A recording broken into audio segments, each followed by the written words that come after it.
Hi friends, welcome back to Swami's kitchen. நாம் இன்னைக்கு பார்க்க போகிற ரெசிபி ஸ்வீட் பொட்டேட்டோ பூரண கொழுக்கட்டை. பாருங்கள், மேல் மாவுக்கு நான் ஸ்வீட் பொட்டேட்டோ வச்சுருக்கேன்.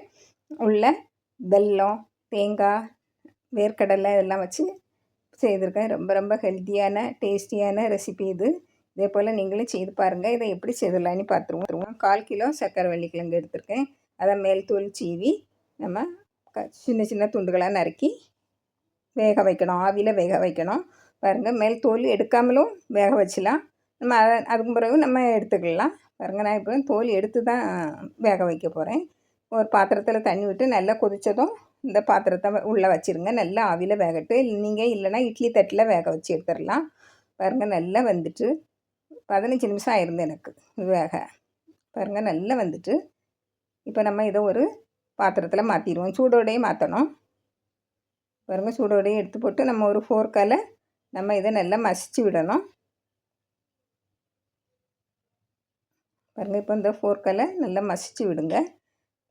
ஓரளவுக்கு மசிச்சு விட்ட உடனே சூடோடையே நம்ம கொஞ்சமாக பச்சரிசி மாவு இல்லைன்னா இடியாப்பம் மாவு இருந்தால் அதையும் போட்டுவிடுங்க. ஒரு 1/4 கப்பு மாவு போடுங்க. பாருங்கள், 1/4 கப்பு மாவு போட்டு அந்த சூடோடையே நல்லா அழுத்தி பிசைஞ்சு விட்டுருங்க. இந்த சூடோடையே நல்லா அழுத்தி பிசைஞ்சு விடணும். அப்படின்னா தான் அந்த மாவும் நல்லா வெந்து வரும். பாருங்கள், இப்போ மூடி வச்சுருங்க. நல்லா கொஞ்சம் ஆறட்டு, கைப்பொருக்கும் சூடு வரட்டு.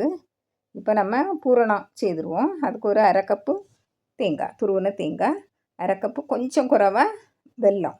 நான் வெல்லம் தான் எடுத்திருக்கேன். நாட்டு சக்கரை இதுக்கு அதிகமாக நல்லா இருக்காது, அதனால் நீங்கள் போட்டுக்கலாம். ஒரு 1/4 டீஸ்பூன் ஏலக்காய் பொடி, ஒரு 1/2 கப்பு நிலக்கடலையே நான் 1 2மா பொடிச்சு வச்சுருக்கேன். அதையும் போட்டுருங்க. அதையும் போட்டு நல்லா கிளறி விடுங்க ஸ்பூனால். நமக்கு இந்த வெல்லம் நல்லா கரைஞ்சி வரணும்னு இல்லை, இந்த கொஞ்சம் கொஞ்சமாக சின்ன சின்ன துண்டுகளாக இருந்தாக்கி நம்ம வேக வச்சு எடுக்கும்போது உள்ளே ஜூஸியாட்டு இருக்கும். இந்த தேங்காய் வேர்க்கடலையோட சேர்ந்து இந்த ஜூஸியாட்டு இருக்கிறது ரொம்ப டேஸ்ட்டாக இருக்கும். பாருங்கள், இப்போ கொஞ்சம் கையால் பிசைஞ்சு விட்டுருங்க. நல்லா மாவு போல் இப்போ செய்யண்டா, ஓரளவுக்கு பிசைஞ்சு எடுங்க. அப்படின்னா தான் நல்லா ஜூஸியாக தெரியும். பாருங்கள், இப்போ இது இருக்கட்டு. நம்ம இப்போ ஆற வச்ச மாவை பார்த்துருவோம். சர்க்கரை வள்ளிக்கிழங்கு மாவை பாருங்கள், கைப்பொருக்கும் சூடு வந்துட்டு இப்போ நல்லா அழுத்தி பிசைஞ்சு எடுக்கணும். இதில் ஒரு பிஞ்சு உப்பு, 1 டீஸ்பூன் நான் சீனியை பவுட்ரு பண்ணி வச்சுருக்கேன். பாருங்கள், சீனியை பொடி பண்ணி வச்சுருக்கேன். அதையும் சேர்த்துருங்க. உங்களுக்கு சீனி சேர்க்காண்டனா கூட 2 பிஞ்சு உப்பு போட்டுருங்க. அப்படின்னா உப்பு இருக்கும். நான் இது கொஞ்சம் சீனி போட்டிருக்கேன். ரொம்பவும் சீனி போட வேண்டாம். ஏற்கனவே இது சர்க்கரை வள்ளிக்கிழங்குலேயும் கொஞ்சம் இனிப்பு இருக்கும். பாருங்கள், நல்லா அழுத்தி பிசைஞ்சு விட்டுருங்க. நம்ம பூரணா கொழுக்கட்டைக்கு மேல் மாவு செய்வோம் இல்லையா, அதே போல் கொஞ்சம் தண்ணி வேணுன்னா தெளித்து செய்துவிடுங்க. அப்படியே தண்ணியாக இருந்தாலும் கொஞ்சம் மாவு போட்டுவிடுங்க. நான் இவ்வளவு சர்க்கரை வள்ளிக்கிழங்குக்கும் 1/4 கப்பு மாவு தான் கரெக்டாக இருந்து. பாருங்கள், இப்போ நல்லா பிசைஞ்சாச்சு. இப்போ உருண்டைகளாக உருட்டி எடுத்துடுங்க. உங்களுக்கு எவ்வளோ பெரிய கொழுக்கட்டை பண்ணணுமோ அதே அளவில் பண்ணிவிடுங்க.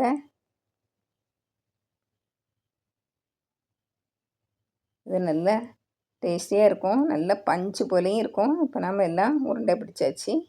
பாருங்கள், இப்போ நல்லா உருண்டையெல்லாம் நல்லா உருட்டி எடுத்துடுங்க. கையில் வச்சு நம்ம பூரண கொழுக்கட்டைக்கு செய்வோம் இல்லையா, அதே போல் தான். இப்போ இதுக்குள்ளே கொஞ்சமாக இந்த பூரணத்தை தூக்கி வைங்க.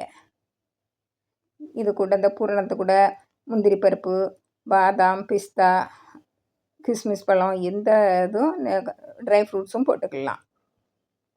பாருங்கள், இப்போ அழுத்தி வச்சு விட்டுருங்க. உங்களுக்கு ரவுண்டாட்டு வேணுன்னா ரவுண்டாட்டு, இல்லைன்னா சிலிண்ட்ரிக்கல் ஷேப்பில் இப்படி பாருங்கள். இது பிடிச்சி தட்டில் ஆவியில் வேக வைக்கிறதுக்கு ஒரு தட்டில் வச்சுருங்க. கையில் எண்ணெய் இல்லைன்னா நெய் தடவிடுங்க. உங்களுக்கு மேல் மாவில் கொஞ்சம் எண்ணெய் இல்லைன்னா நெய் போடணுன்னா போட்டுவிடுங்க. நெய் போட்டால் ரொம்ப நல்லாயிருக்கும். நான் போடலை. பாருங்கள், இப்படி உள்ளே வச்சு இதை மூடிடுங்க.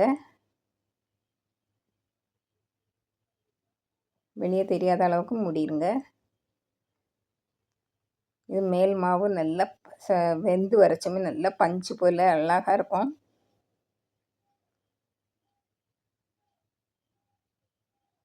இதில் கொஞ்சம் வச்சு இப்படியே நம்ம எல்லாம் பிடிச்சி எடுத்துருவோம். ரவுண்டாட்டும் பண்ணலாம். பாருங்கள் இப்படியே இன்னும் நான் ரவுண்டும் பண்ணி வைக்கேன் பாருங்கள். இப்படியே நம்ம எல்லாம் பண்ணி வச்சுருவோம். நம்ம எல்லாம் பண்ணி வச்சாச்சு. பாத்திரத்தில் தண்ணி கொதித்த உடனே நம்ம இந்த பாத்திரத்தை அதில் வச்சிடலாம். பாருங்கள் வச்சு மூடி வச்சுருங்க. ஒரு 10 நிமிஷத்தில் நல்லா வெந்துடும்.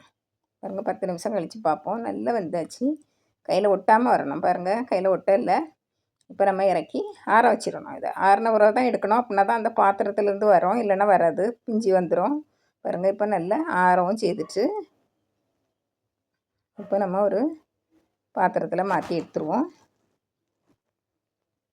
பாருங்கள் எப்படி இருக்குன்னு பாருங்கள். நான் கட் பண்ணி காமிச்சேன். பாருங்கள் உள்ளே எவ்வளோ ஜூஸியாக இருக்குது. அந்த வெல்லம் பொடி வெல்லம் மட்டும் இருந்தது, அது அப்படி இலகி ஜூஸியாகிட்டு இருக்கும். பாருங்கள் இப்போ எல்லாம் ஒரு பாத்திரத்தில் மாற்றிடுவோம். பாருங்கள் இதே போல் நீங்களும் செய்து பாருங்கள். பிடிச்சிருந்தால் லைக் பண்ணுங்கள், ஷேர் பண்ணுங்கள், கமெண்ட்ஸ் பண்ணுங்கள், மறக்காமல் சப்ஸ்கிரைப் பண்ணுங்கள். தேங்க்யூ.